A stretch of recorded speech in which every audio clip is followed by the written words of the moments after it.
আচ্ছা ঠিক আছে। আমি ব্যথা পেলে কিন্তু চিৎকার দিব। আপনি ওড়নাটি হাতে রাখুন। মুখ চেপে ধরতে পারবেন। তার আর দরকার নেই। তুমি দেখো তোমার ভালো লাগবে, আরাম লাগবে। আর তোমাকে আমি কষ্ট দেওয়ার জন্য এখানে আনিনি। প্রিয় বন্ধুরা, কেমন আছেন সবাই? আশা করছি ভালো আছেন। আপনাদের মাঝে আজকে শেয়ার করব আমার ভাই ও ভাবির বাসর রাতের কিছু মুহূর্ত। তো ভিডিওটি শেষ পর্যন্ত দেখতে থাকবেন, আর নতুন দর্শক হয়ে থাকলে চ্যানেলটি সাবস্ক্রাইব করে সাথেই থাকবেন। সুন্দর মেয়ে বিয়ে করতে পেরে রানা।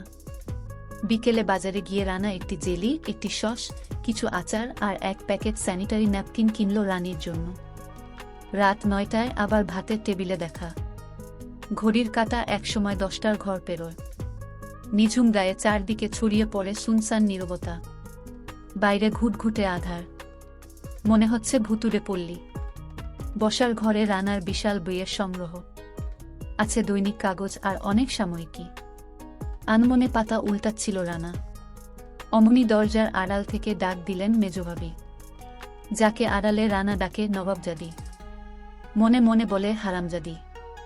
মানে বড় হলেও মেজভাবির বয়স রানার অর্ধেকের মতো হবে।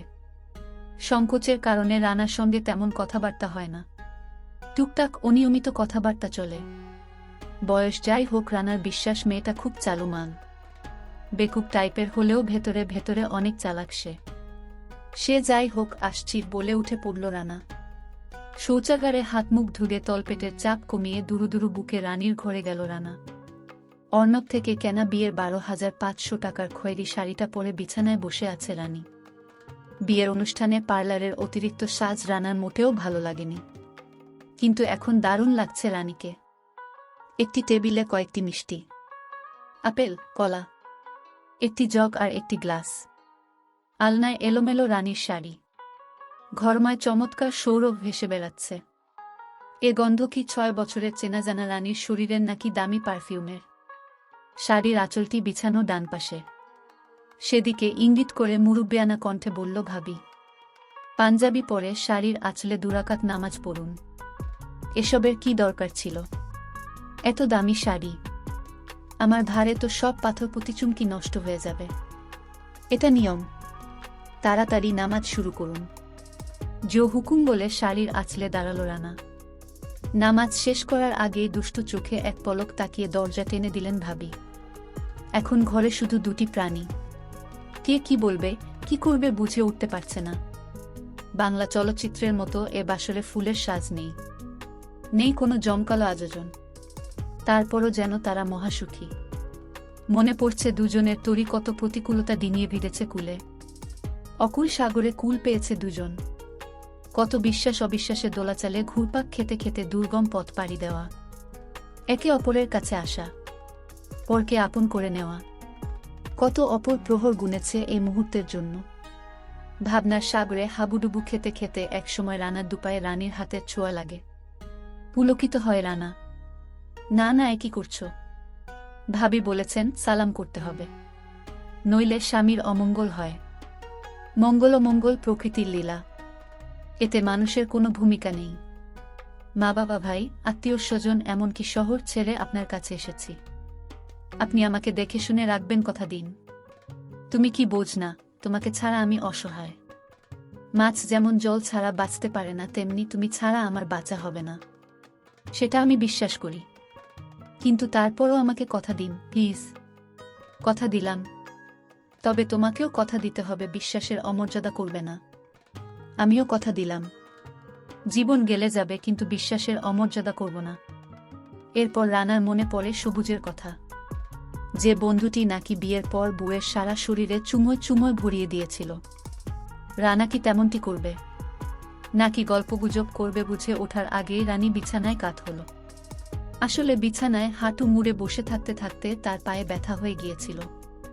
অমনি রানা পাশের বালিশে হেলান দিয়ে কথা শুরু করতে চাইল, কিন্তু রানীর চোখ বোঝা দেখে দুষ্টুমি মাথাচাড়া দিয়ে উঠল। তার ঠোঁট ছোঁয়ালো রানীর কপলে। চমকে উঠল রানী, বলল, বাতি না নিভিয়ে কেউ এমন বেহায়াপনা করে? আমার বউকে আমি যেমন খুশি তেমন করব। কার কি তাই বলে বাতি না নিভিয়ে? আমার বুঝি শরম করে না? ঠিক আছে, নিভিয়ে দিচ্ছি। এরপর উত্তেজনায় কে কি করেছিল, কখন ঘুমিয়ে পড়েছিল কারও মনে নেই। এমনকি সময় কত হয়েছিল তাও দেখার গরজ অনুভব করেনি কেউই। এভাবে একদিন বিয়ের 1 সপ্তাহ ছুটি শেষ হয় রানার। কিন্তু কেউ জানত না রানা রানীর আরেক অধ্যায়ের খবর। রানীর বিয়ের ফুল তখনও শুকোয়নি, হাতের মেহেদি রঙও মোছেনি। বাসর ঘরের স্বাদ বলুন আর স্বাদই বলুক খুঁজে পায়নি তারা। রানা অবশ্য বহু কাকসিত অচেনা পথটি খুঁজে পেতে কম চেষ্টা করেনি। কিন্তু রানী তো রক্তপাত হবে, আমি ব্যথা পাচ্ছি, ও মা গো, ও বাবারে, দোহাই এখন আর নয়, আমার ঘুম পাচ্ছে বলে রানাকে ঠেকিয়ে দিয়েছে। এ লড়াই চলেছে দিনের পর দিন। রানা যতই সক্রিয় হয় মোষের মতো ঠিক ততটাই নিষ্ক্রিয় হতো রানী। রানা সাহস দিত, রানী কিচ্ছু হবে না, তুমি ভয় পেজো না। না, এখন নয়, আর কটা দিন যাক, বিশ্বাস করুন খুব কষ্ট পাচ্ছি। কি যে বলো না তুমি, দুনিয়ার কোটি কোটি মেয়ে প্রথম প্রথম এসব কষ্ট সহ্য করেছে না।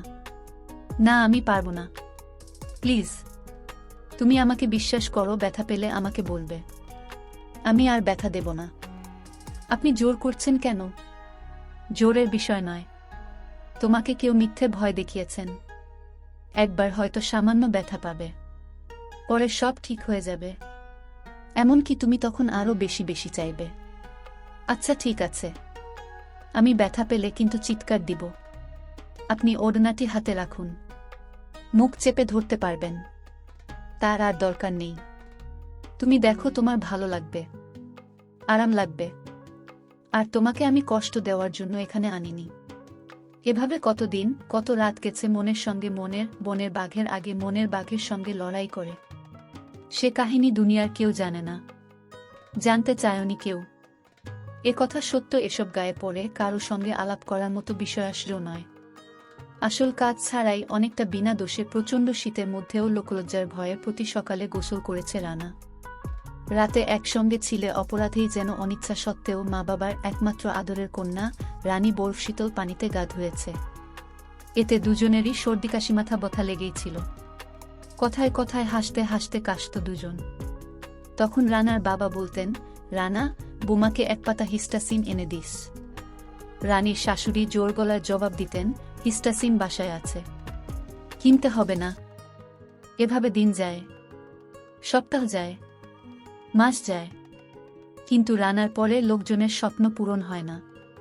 তারা দেখেন রানীর ঘরে এলোমেলো প্যাকেটে স্যানিটারি ন্যাপকিন। তারা দেখেন রানীর শরীরে কোনো পরিবর্তন হয়নি। রানীকে শুনিয়ে শুনিয়ে শাশুড়ি পাড়া প্রতিবেশীদের বলেন, দোয়া করবেন যেন রানার ছেলে হয়। পাড়া প্রতিবেশীরা শাশুড়িকে দেখলেই বলেন, শেষ বউয়ের কি খবর। এসব শুনলে রানীর মাথা আলুথালু হয়ে যায়। অল্প বয়সে বিয়ে করা উচিত নয়, অল্পতে পোয়াতি হলে বিপদ। অনেকে প্রসবের সময় মারা যায়। হরহামেশা এসব টেলিভিশনে দেখাচ্ছে, কিন্তু সমাজে এর খুব বেশি প্রভাব পড়ছে কই? মনে কষ্টের দলা পাকে, বুকে কলজেটা মোচ মারে, কাকের কাকা রবে শিহরিত হয় রানী। দিন যায় রাত আসে, কখনো একা থাকার জ্বালা, আবার কখনো পরের খোঁচার যন্ত্রণা। তিলে তিলে শেষ হয় রানীর মুখের হাসি। চিন্তার বলিরেখা দেখা যায় তার সুন্দর কপলে। কৃষ্ণ তিলকের মতো তার মুখে দেখা দেয় ব্রণ। খেতে ইচ্ছে হয় না, কথা বলতে ইচ্ছে করে না। এভাবে বেঁচে থাকা দায়। এক জীবনে এমন দুঃখ পাবে তা রানীর ধারণাতেই আসেনি। তার সব স্বপ্ন আজ দুঃস্বপ্নে পরিণত হয়েছে। আশার কথা, এখনো রানীর প্রাণের মানুষটি তো আপন হয়ে আছে। জোর জবরদস্তি তো আর করছে না তার উপর। শীতি ছেলে বলেই হয়তো 2-2.5 মাস ধৈর্য ধরেছে, নইলে বাঘ কি হরিণ শিকার করে মাংস না খেয়ে দূরে সরে যায়। খারাপ মানুষ হলে কবেই রানীর সব ফাটিয়ে ফেলত। এমনকি প্রবাসী স্বামী হলেও রানী এমনভাবে রেহাই পেত না। বিয়ের প্রথম রাতেই বাসরঘর সাজিয়ে রাখত। তারপর শোনা যেত খাটের খ্যাচ খ্যাচ শব্দ। বান্ধবীরা বলতো, অনেকে তো নাকি দিনেও ছাড়ত না বুদের। এসব ভাবলে বলা যায় রানী সঠিক সিদ্ধান্তই নিয়েছে। এটা নিশ্চিত তার স্বামী তাকে বুঝতে চেষ্টা করে। অবশ্য বড়লোক ঘর এসেছিল রানীর জন্য, কিন্তু বড় লোকের ঘরেও তো সুখ নেই। টাকার খেলায় কত নারী অসহায় হয়ে পড়েছে তার কোনো হিসাব নেই। কেউ কেউ আভিজাত্যের গৌরবে মদ খেয়ে মাতাল হয়ে বাসায় ফেরে, কেউ কারণে কারণে বউ কিলিয়ে সুখ পায়, আবার কেউ বস্তিবাসীর মতো 4টি বিয়ে করে দাসীর মতো ব্যবহার করে। মৌমাছির মতো এক ফুলের মধু খাওয়া শেষ হলে আবার আরেক ফুলের সর্বনাশ করে। নিজের চোখেই তো কত দেখেছে। সংসার বড় কঠিন জিনিস, দুনিয়াটা বড় আজব জায়গা। এখানে কখন কি হয়, কি হতে কি হয় বোঝা বড় দায়। না আর ভাবতে পারে না রানী, কপালে যা আছে তাই হবে। অথচ বিয়ের আগে কত স্বপ্ন বুনেছিল তারা, কত আনন্দ আর হইচই হবে। রাশি রাশি কত হাসি ছড়াবে, মনে রাখার মতো কত গান গুনগুন করবে। শুভাকাঙ্ক্ষী স্বজনদের আদর সোহাগ আর হোডরে আলোকিত হবে চারপাশ। মধুচন্দ্রিমায় যাবে দূরে কোথাও, যেখানে মায়ের শাসন থাকবে না, শাশুড়ির চোখ রাঙানি থাকবে না। শুধু থাকবে শরতের বিকেলের নীল আকাশ, সাগরের নীল জল, পাহাড়ের মতো উঁচু ঢেউ, গহীন বন। আর থাকবে রানা। ভাবনার সঙ্গে বাস্তবের যে ফারাক তার সমীকরণ জানা ছিল না রানারানীর। শুধু ভালোবাসা দিয়ে সুখ ও শোকের মরীচিকার মতো এ দুনিয়ায় বেঁচে থাকা যায়। কোনো পথে গেলে মুক্তি মেলে, সেই পথের খোঁজ কে দেবে এ দম্পতিকে? কে দেবে তাদের সুখের ঠিকানা যেখানে কোনো বিড়ম্বনা নেই? আসলে তেমন কোনো পথ বা ঠিকানা জানা আছে কারো? প্রতিমভাবে রানারানী, যারা হতে পারত আরব উপন্যাসের চেয়েও ভালো নায়কনায়িকা। প্রিয় বন্ধুরা, ভিডিওটি যদি ভালো লেগে থাকলে তাহলে ভিডিওটিতে লাইক করবেন, আর এখনও যারা এই চ্যানেলটি সাবস্ক্রাইব করেননি জলদি সাবস্ক্রাইব করে আমাদের সাথে থাকুন এরকম নতুন নতুন মজার গল্প পেতে।